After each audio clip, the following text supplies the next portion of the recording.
आजचा महत्त्वाचा प्रश्न आहे, एप्रिल मे महिन्यामध्ये जो पडणारा पाऊस असतो त्याला महाराष्ट्रामध्ये आंबेसरी किंवा वळवाचा पाऊस असं म्हटलं जाते. तर बघा, पवन ऊर्जेमध्ये उत्पादनात भारतातील प्रथम क्रमांकाचं राज्य कोणतं आहे, तर ते आहे तामिळनाडू. आणि औष्णिक ऊर्जा उत्पादनात पहिल्या क्रमांकाचं राज्य आहे महाराष्ट्र. आता औष्णिक ऊर्जा म्हणजे होते दगडी कोळशापासून जे वीज उत्पन्न केली जाते त्याला औष्णिक ऊर्जा असं म्हटलं जाते. तर पवन ऊर्जा म्हणजे हवेपासून वाऱ्यापासून जे ऊर्जा निर्माण केली जाते त्याला पवन ऊर्जा, आणि ती तामिळनाडू फर्स्ट आहे. 28 मे 1947 रोजी शेतकरी कामगार पक्षाची स्थापना करण्यात आली होती. सध्या हा पक्ष चर्चेमध्ये आहे, त्यामुळे लक्षात ठेवायचं आहे. राजाराम मोहन राय यांचा जन्म 22 मे 1772ला राधानगर, पश्चिम बंगाल होता. आधुनिक भारताचे जनक राजाराम मोहन राय यांना म्हटलं जाते. त्यांनी संवाद कौमुदी हे बंगाली वृत्तपत्र 1821 मध्ये, तर मिरत उल अखबार फारसी वृत्तपत्र 1822 मध्ये सुरू केलेलं होतं. सतीबंदी कायदा 1829 मध्ये लॉर्ड विल्यम बेंटिंग यांनी केलेला होता. तर यासाठी महत्त्वाची भूमिका राजाराम मोहन राय यांनी बजावलेली होती. सतीबंदी कायद्यावर राजाराम मोहन राय आणि नाना जगन्नाथ शंकर सेठ यांनी साईन पण केलेल्या होत्या. ब्राह्मो समाजाची स्थापना 1828 मध्ये राजाराम मोहन राय यांनी केली. प्रार्थना समाजाची स्थापना 1867 मध्ये आत्माराम पांडुरंग तरखडकर. सत्यशोधक समाजाची स्थापना 1873 महात्मा ज्योतिबा फुले. आणि आर्य समाजाची स्थापना 1875 स्वामी दयानंद सरस्वती यांनी केलेली होती. तर जोड्या लावणीसाठी हा प्रश्न आपल्याला ॲज इट इज पाठ ठेवायचा आहे. भारताचे लष्कर प्रमुख म्हणून मनोज पांडे, जनरल मनोज पांडे यांचा कार्यकाळ 1 महिन्यासाठी वाढवण्यात आलेला आहे. भूदल प्रमुख आहे जनरल मनोज पांडे. वायुदल प्रमुख आहे एअर चीफ मार्शल विवेकराम चौधरी. तर नौदल प्रमुख सध्या कोण आहे हे तुम्ही खाली मला सांगा. त्यानंतर तिन्ही दलाचे सरसेनापती राष्ट्रपती असतात कलम 53(2) नुसार. तिन्ही दलाचे जे प्रमुख असतात ते CDS पण असतात, chief of defence staff.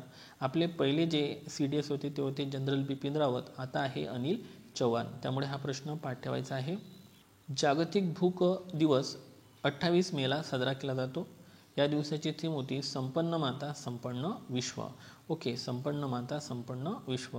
Global hunger index 2024 मध्ये भारताचा क्रमांक हा 111वा लागतो. आणि जे SDG ठरवलेले आहे युनोने 2016 पासून तर 2030 पर्यंत एकूण असे 17 आहे. त्यापैकी भूक हा जो विषय आहे, लक्षात घ्या, भूक हा विषय आहे हे ध्येय क्रमांक 2 मध्ये आहे. कारण 1 मध्ये दारिद्र्य, 2 मध्ये भूक आणि 3 मध्ये आरोग्य आणि 4 मध्ये शिक्षणाचा समावेश केलेला आहे. ठीक आहे. मुंद्रा बंदर हे गुजरातमध्ये येते. तर कांडला बंदर, ज्याला पंडित दीनदयाल उपाध्याय बंदर असं सुद्धा म्हटलं जाते, ते गुजरातलाच आहे, ज्याचं नाव आहे कांडला बंदर. हल्दिया बंदर पश्चिम बंगाल. तुतीकोरीन आणि एन्नोर बंदर आहे तामिळनाडूला. कोचीन आणि कालिकत जे बंदर आहे ते आहे केरळला. आणि नावाशेवा बंदर जे आहे, लक्षात घ्या, ते येते रायगडमध्ये महाराष्ट्रामध्ये. ओके, सो लक्षात असू द्या. जागतिक कासव दिवस 23 मेला साजरा केला जातो. मोस्ट इम्पॉर्टंट करा. आणि थीम आहे let's party. Okay. ICC T20 men's world cup 2024 America आणि कॅरिबियन कंट्री म्हणजेच वेस्ट इंडिज या 2 देशामध्ये पार पडलेला आहे. ठीक आहे. आणि तो कोणी जिंकलेला आहे? भारताने. आणि आपण दक्षिण आफ्रिकेचा फायनलमध्ये पराभव केलेला आहे. याचे जे ब्रँड ॲम्बेसिडर होते ते होते Yuvraj Singh, Chris Gayle, Usain Bolt जमैकाचे धावपटू आहे, आणि शाहिद आफ्रिदी जे की पाकिस्तानचे आहे. ठीक आहे. महिलांचा T20 वर्ल्ड कप बांगलादेश या देशामध्ये होणार आहे.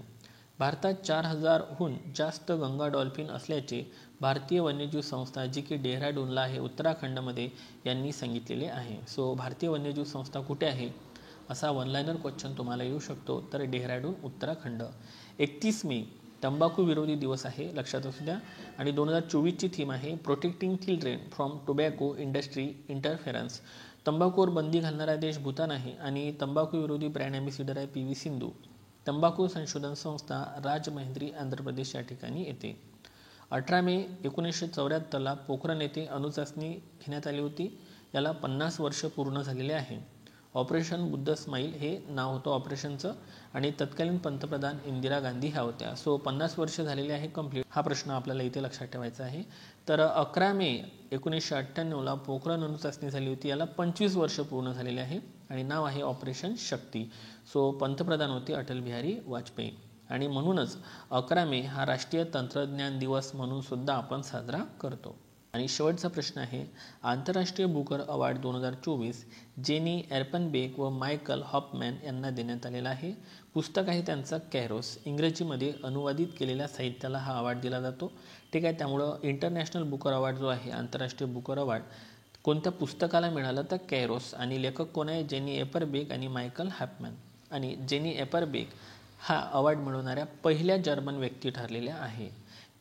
इंटरनॅशनल बुकर अवॉर्ड जो आहे, जो की साहित्य क्षेत्रामध्ये दिला जातो, याची घोषणा 2004 मध्ये झाली होती आणि या पुरस्काराला सुरुवात देण्याची 2005 पासून सुरुवात झालेली होती. सो हे होते महत्त्वाचे प्रश्न. लवकरच भेटू.